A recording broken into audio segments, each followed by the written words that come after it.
Tantor Audio, a division of Recorded Books, presents Eve's Daughters by Lynn Austin, narrated by Hendrix.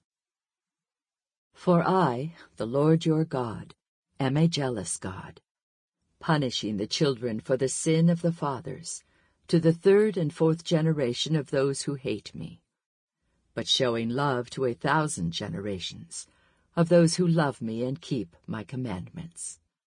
Exodus chapter 20, verses 5 and 6, New International Version. Prologue, 1980. All right, what are you two arguing about this time? Emma Bauer knew her daughter and granddaughter had been quarreling the moment they walked through her apartment door. Her daughter's carefully groomed eyebrows were creased in a frown, her mouth pinched like the drawstring of a sack. She held her arms and shoulders rigid, clutching her purse to her side. Emma inhaled the pungent scent of French perfume as Grace kissed her cheek. "We aren't arguing, Mother." Emma chuckled. "Well, I can see as plain as day that you were. Honestly, it's only a 35-minute drive over here.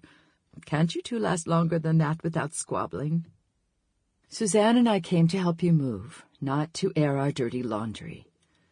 "My dear, if you could see the thundercloud hanging over the both of you, you wouldn't be talking about doing laundry." "You're imagining things, Mother." Grace smiled briefly at Emma, then turned to Suzanne with a withering look that clearly said, "Not in front of Grandma." Suzanne rolled her eyes. "Grandma's going to find out sooner or later." Her features and gestures were loose and careless, like the faded jeans and oversized blouse she wore. Suzanne was 30 years old, but she tossed her shoulder bag onto Emma's sofa and dropped beside it like a pouting teenager. "You're afraid to tell her because you know Grandma will be on my side." "I know nothing of the sort." Grace's flushed cheeks served as a barometer for her rising temper, just as her father's always had. "Our discussion is finished, Suzanne. We've come here to work." "To work?" Emma repeated.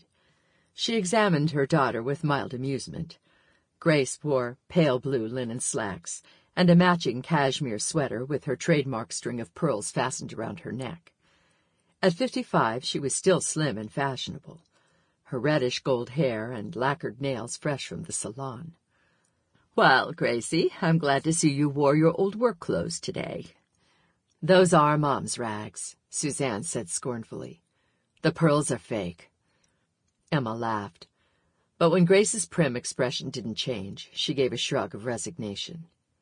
"All right, if you're determined not to tell me what the feud is all about, come pour yourself some coffee and let's start packing." Grace tossed her car keys to Suzanne. "Here, go get the rest of the empty boxes out of the car, please." Grace followed Emma into the kitchen and looked around in dismay. "You haven't done any packing. I thought—" I know. I promised I would sort through things, but when the time came, it was very hard to get started. I've lived here 35 years, you know, and the memories keep crowding in around me. I can't seem to get anything done." "Now, Mother, it was your decision to move to a retirement home. You said you wanted to get out of the city and move closer to Suzanne and me. We discussed this months ago." Emma covered Grace's hand with her own. "I'm not changing my mind, dear. I'm just mourning all the losses, the old neighborhood, all my friends. I hate to spout cliches, but you'll have dozens of new friends in no time. People always seem to flock around you wherever you go. Stephen calls you a people magnet. Well, if I don't weed out some of this junk, there won't be enough room for me in my new suite, let alone flocks of people." Emma opened one of her kitchen cupboards and stared at the jumble of mismatched dishes, then closed it again. "I just can't seem to decide what to keep and what to toss." "Then why don't we move all of it, and you can weed it out once you're there." "Oh, no, you don't," Emma said, laughing. "I may dress like a bag lady, but I'm not going to start living like one.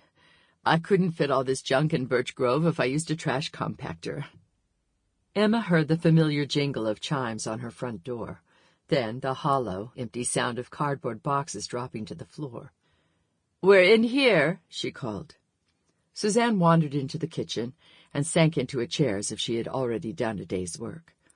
She was usually so animated, her blue eyes sparkling with life as she talked, her expressive hands adding energy and shape to her words. She was a career woman, editor of a magazine for career women, and she usually charged into a room and took control. She was decisive, organized, assertive. Some would say hard-edged if they didn't know her as well as Emma did. But something had dimmed Suzanne's vibrancy. Her dark hair fell across her face as if she was trying to hide behind it. "Where do you want us to start, Grandma?" Her tired voice lacked enthusiasm. "Well, that's the problem, you see. I can't seem to decide where to begin. When I started setting aside all the things I wanted to give you, I was surprised to find there's very little worth giving. I never really thought about it before, but I guess when I divorced Carl years ago, I left my own heritage behind." She took a sip of coffee, remembering Carl's bitter words as clearly as if he had spoken them yesterday. She shook herself to erase them from her mind, then exhaled. "Oh, we'd better start packing if I'm going to be out of this apartment by Wednesday." Emma led the way into the living room and stopped in front of her antique curio cabinet. She opened the curved glass doors and gestured to the shelf of pink and green depression glass. "Let's start with these. Do you want them, Gracie? They're yours, you know." "Mine?" "Yes. Don't you remember where you got them? Tell Suzanne." "Oh, yes. They gave them away at the movies as premiums during the Depression." Grace's voice betrayed her impatience at Emma's rambling excursions into the past. "If you and Grandma were so poor during the Depression, how could you afford the movies?" Suzanne asked. "I don't know. You gave me the money to go, didn't you, Mother?" "You mean you don't remember?" Emma asked in surprise. "All those books you read, Gracie." "Oh, that's right. The parish priest paid all the children in the neighborhood 5 cents for every book we read." Grace almost smiled. "That's when I first learned to love books so much. I used the money I earned to go to the movies every Saturday. I'll never forget what a big heart Father O'Dugan had. I wasn't even Catholic, but he paid me just like all the other kids." "But you were the only one who cleaned out his pockets," Emma said. "None of the other children ever did much reading, as far as I remember, even for a nickel." Suzanne examined a green etched glass dessert bowl. "They really gave these away for free? They're so pretty." "Do you want them, Gracie?" Emma asked. "Get some newspaper and we'll wrap them up." "Whew, they're dusty." "No, I'd better not take them," Grace answered slowly. "Stephen hates little knickknacks like this cluttering up his house." Suzanne's reaction was swift and angry. "Mom, it's your house, too." The tension Emma had first noticed between them snapped as taut as a rope as their secret tug-of-war resumed. She placed an empty carton on the floor between them, hoping to ease the strain. "Just wrap up the dishes and put them in a box, then," Emma said. "If neither of you wants them, I'll let the antique dealer buy them. It doesn't matter." She hoped her voice hadn't betrayed the disappointment that knifed her heart. The room was quiet except for the rustling of paper as they removed each piece and carefully wrapped it before placing it in the cardboard box. A knobby pink sugar bowl rattled as Suzanne took it down from the shelf. "There's something inside here, Grandma. Oh, look, is this coal?" Suzanne held up a shiny black lump the size of a walnut. Tears came to Emma's eyes as she remembered words heard long ago. She repeated them to her granddaughter. "That's not coal, honey. That's a diamond in the making. God will use pressure and stress to turn it into something beautiful." "Sometimes we ran out of coal during the Depression," Grace explained to Suzanne. She was wrapping dishes with her back to Emma and didn't notice her tears. "Coal was almost as precious as diamonds to us in those days. I remember one winter it was so cold your grandmother caught pneumonia and nearly died. But after that, we never ran out of coal again. It was like the miracle in the Bible, the widow with her jar of oil that never ran out. Our bin always had a couple of pieces of coal in it. Did you ever find out who was filling it for us, Mother?" "I always knew who was filling it." Grace whirled to face her. "Who?" Emma realized that the truth would lead to more questions. Questions she wasn't willing to answer. She smiled faintly. "You wouldn't make me break a promise by telling, would you, dear?" "But that was ages ago. What difference could it possibly make now? I'll bet the mystery person isn't even alive anymore." "What is it about moving that dredges up the past so vividly?" Emma asked. She stared at the dusty cabinet shelves as if they were a window into her own past. "Lately, I've been thinking so much about all our old friends and neighbors from King Street. I've almost expected one of them to pop through my door, like Crazy Clancy or those dreary Mulligan sisters. Remember them?" Grace folded her arms across her chest. "You aren't going to tell me who filled our coal box, are you?" "No, dear, I can't. But take the coal home with you. Keep it to remember how much we were cared for back then, even in hard times." As Emma reached to take it from Suzanne's palm, she noticed that her granddaughter wasn't wearing her wedding ring. A paler band of skin marked the place where it had once been. Their eyes met. Suzanne quickly shoved her left hand into the pocket of her jeans, as if to hide an ugly scar, then bit her lip, struggling to hold back her tears. The room fell silent except for the drone of traffic in the street below, the distant wail of a siren. "What's wrong, Suzanne?" Emma asked gently. Suzanne glanced at her mother, then sighed. "Jeff and I are getting a divorce." "Oh, honey, no." Suzanne's words were so unexpected, so devastating. It was all Emma could manage to say. She had invested all her failed hopes and dreams in Jeff and Suzanne, trying to redeem her own mistakes through their marriage. Behind her, Grace's trembling voice broke the silence. "You are not getting a divorce, Suzanne. You can't do that to your children. You and Jeff need to see a counselor and talk about this. If it's a matter of money, your father and I already told you, it's not the money.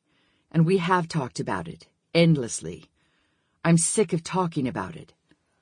"But a marriage counselor could..." "Could what? Make Jeff change his mind? I don't think so. And right now, that's the only thing that can save our marriage." Emma watched them both, hating to see the two people she loved in such pain, unable to imagine what had triggered such a drastic decision on Suzanne's part. Could Jeff be having an affair? She recalled Suzanne's earlier comment that Grandma would be on her side of the argument, and wondered why she would think such a thing. Was it because Emma herself had divorced years ago? She took Suzanne's hand in her own. "Why, Sue?" Emma waited, as Suzanne gained control by drawing strength from her anger. "Jeff's company offered him a promotion if he transferred to Chicago. He accepted the job, Grandma. He didn't even discuss it with me first. He just told them yes. He would move halfway across the country. But I'm not going to move. I've worked too hard to build my own career. And if I sacrificed it for Jeff, I'd end up hating him. There's nothing for me in Chicago." "You don't know that," Grace said. "You haven't even looked for a new job there." "I don't want a new job, Mom. I want the job I already have. I love my work. Our families live here. The girls have their schools and their friends. How can he ask us to give up everything?" "It's so strange how history repeats itself," Emma said. "My mother had to leave her family and her home in Germany to emigrate to America for my father's sake. That was, what, more than 80 years ago. She never saw her family again." Emma wondered what Louise would say to this great-granddaughter of hers if she were alive. Would she tell Suzanne she was making the right decision? Would Louise agree that no marriage was worth such a staggering sacrifice? "Women didn't have much choice in those days," Suzanne said. "But I do." She finished wrapping another dish and shoved it into the box. Grace pushed past Emma, taking Suzanne by the shoulders. "If Jeff wants this job, if it's important for his career, how can you stand in his way? He's the head of your house, and—" "No, Mom. I don't believe all that Bible stuff about wives submitting to their husbands." She twisted free. "I'm not like you. My entire life doesn't revolve around my husband and the church. I would never allow Jeff to tell me I can't work, like Daddy tells you." Her eyes met Emma's. "Did Mom tell you about that, Grandma?" "Tell me what, dear?" "She's been working so hard to set up a crisis pregnancy center, and when the board asked her to serve as their first director, Daddy made her turn it down." "He didn't make me." "He did so," Suzanne interjected. "No, I haven't heard about that," Emma said. She rested her hand on Grace's arm. "Is this the place you were telling me about, where girls who don't want an abortion can get help?" Grace nodded. "But I didn't refuse just because of Stephen. What would I know about directing an organization like that? I'm a housewife. I can't—" "Mom, you created that entire center from scratch," Suzanne said.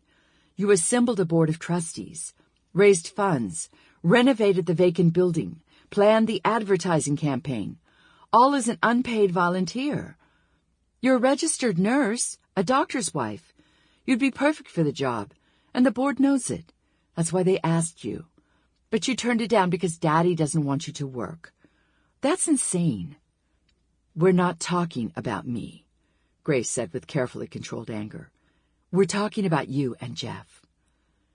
"But you're the reason I made this decision. I refuse to live the way you do. I'm like Grandma. I don't need a husband to take care of me. I can take care of myself and my daughters. I've always admired you for that, Grandma, for raising Mom alone after your husband deserted you." In one terrible instant, Emma realized that the house of lies she had so carefully constructed was on the brink of collapse, trapping the people she loved beneath its weight. She had built it to protect and shelter them, thinking that she alone would be hurt if it ever fell. "This is my fault," Emma mumbled to herself. She lowered herself into the nearest chair, feeling every one of her 80 years. "No, it's Jeff's fault. He doesn't care about his family, only himself. He already decided what's most important to him, his job. So I'm going to do the same." "Oh, Sue, where did all the love go?" Emma asked softly. "Remember when you thought Jeff would have to fight in Vietnam? Remember how you were going to follow him to Canada if you had to? You were so in love with him then. Where did it all go?" Suzanne looked away. "I don't know, Grandma. I honestly don't know. Our lives just got so busy. We both have careers." She lifted a cut glass candy dish from the shelf and idly wrapped it in newspaper. "Now, we've grown so far apart that Jeff just accepted the job without even asking me what I thought." "What about your children?" Grace pleaded.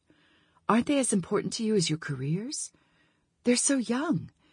How can you ruin their lives like this?"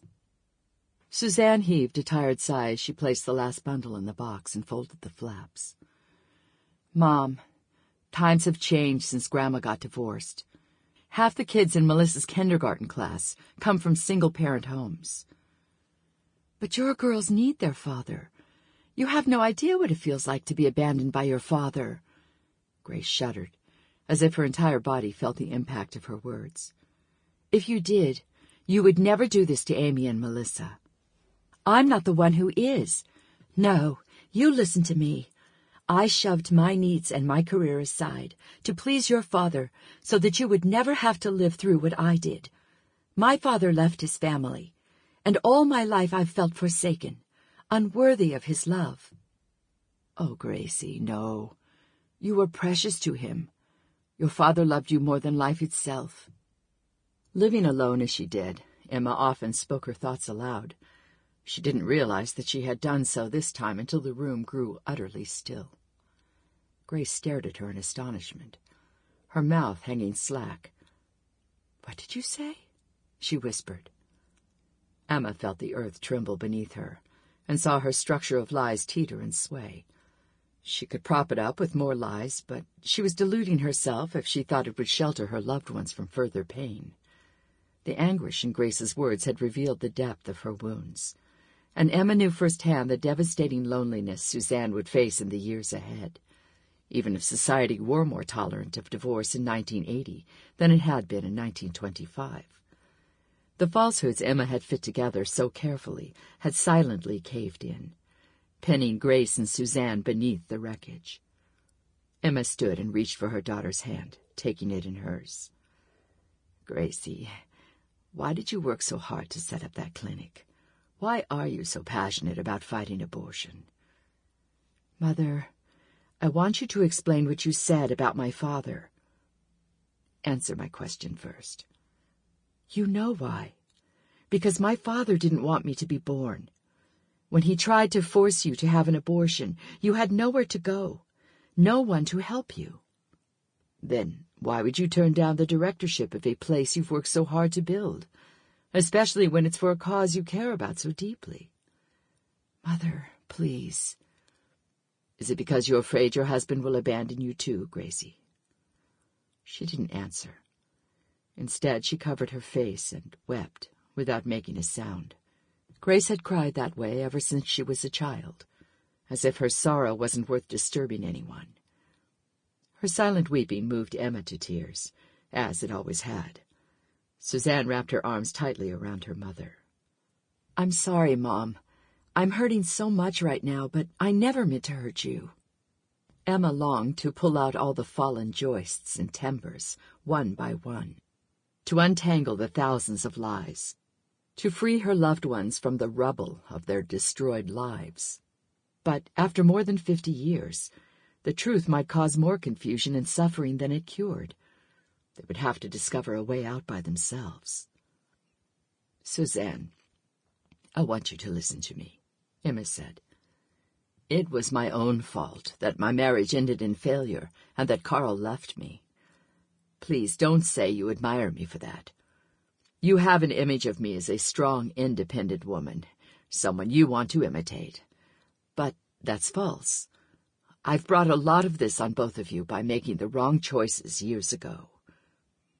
Grace dried her tears and carefully raised her shield of poise and dignity once again. Her eyes met Emma's. Tell me why you said that about my father. He did love you, she longed to say again. Instead, Emma took refuge in another lie. The words came out all wrong, Gracie. I'm getting old. I was trying to say that Carl doesn't matter. I love you. I only wish that my love could have been enough for you, that you didn't long so for your father. Grace stared hard at her as if challenging the explanation. Unable to bear the scrutiny, Emma bent to retrieve a tattered photograph album from the bottom shelf. I want you to have this. There's one picture in here of Carl, our wedding picture. You've seen it before. I've kept it so you'd always know what he looked like. Grace folded her arms around the book without opening it. I don't think I can. Not right now. May I see it, Mom? Suzanne asked. Grace didn't resist as she took the album from her and began leafing through it. Which one is he, Grandma? Emma peered over her shoulder. Right there.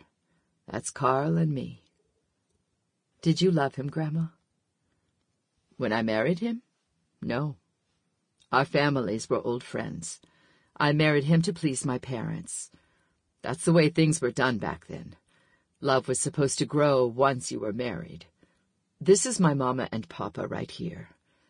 When Suzanne turned the page without asking more questions, Emma breathed a sigh of relief. Who are all these people? Most of them are old friends from when we lived in the apartment on King Street. These are our landladies, the Mulligan sisters. The dreary Mulligan sisters? Yes. Aren't they horrible old crows? Oh, Mother, they weren't that bad, Grace said. They watched out for me when you had to work. And this is Crazy Clancy and Father O'Dugan. The priest who paid Mom to read? He's young, good-looking, too. Grace moved to peer over Suzanne's other shoulder. Where? Let me see. Yes, that's him. You know, whenever I hear an Irish brogue, I always think of him. Emma pointed to another picture on the same page. Here's you, Gracie, when you were about 4 years old. That was taken at Mam's house. I stayed with her when you caught pneumonia. She was so good to me. Oh, my. And that's Booty Higgins, who ran the store. What kind of name is Booty? Suzanne asked. It was a nickname, Emma said. I don't remember his real name anymore, but he was a bootlegger during Prohibition. Grace stared in surprise. Was he? I never knew that. Emma simply smiled. Who are these three guys in the white dinner jackets and black bow ties? Suzanne asked. Oh, let me see, Grace said. That has to be Black Jack, Slick Mick, and O'Brien. Yes, that's them. Who are they? Suzanne asked. They look like gangsters. Yes, but they were lovable gangsters, Emma said, laughing. What a crazy collection of characters we all were. Nowadays, I suppose we'd be locked in a lunatic asylum. But we looked out for one another back then, took care of each other. They were the only family we had. She gently eased the book from Suzanne's hands and closed it. Do you realize that it's almost 10 o'clock and we've barely packed one box? The photo album is for you, Gracie. And I want Suzanne to have this. She reached into the cabinet and removed a white bone china cup, trimmed with gold. A delicate painting of a little girl in a faded pink gown and bonnet decorated the front. I'm sorry that I don't have very many heirlooms to pass along to you children, but the piece of coal is one of them, and this cup is another. Oh, Grandma, I remember that. It's the crying cup. Do you remember how it worked? Whenever I was sad about something, you would let me drink from it, and all my tears would magically disappear. Emma pressed the cup into her hands. If only it still worked, Susie. If only I could fill it with something that would make all your tears disappear. I know, Grandma. Wasn't it your mother's cup? Grace asked. Didn't she bring it with her when she immigrated? Yes, it belonged to Mama's grandmother in Germany. Oma was the one who first named it the Crying Cup years earlier. When my mother left her family to come to America, Oma gave it to her. Mama said she filled it to the brim with tears on the boat to America. How did you end up with it, Mother? Emma didn't answer. Instead, she opened a cabinet drawer and lifted out a worn cigar box. Do you remember these, Gracie? Inside there were 3 hemmed strips of cloth, green velvet, purple satin, white brocade, trimmed with elegant lace and fringe. The miniature vestments I made. Oh, Mother, I can't believe you saved those silly things all these years. You made these, Mom? What are they? Vestments. You know, it's a kind of shawl that clergymen wear over their robes on special occasions. Only these are doll-sized. I made them when I stayed at Mam's house. You'd better not let Amy and Melissa see them, or they'll swipe them for their Barbie dolls. Grace laid the cigar box aside and reached for another empty carton, filling it with books from Emma's shelf. Emma caught her breath when a worn, pocket-sized leather book fell out from where she had hidden it behind the others. The black leather cover curved slightly from the years it had spent inside a breast pocket, conforming to the swell of a man's broad chest. Is this a Bible?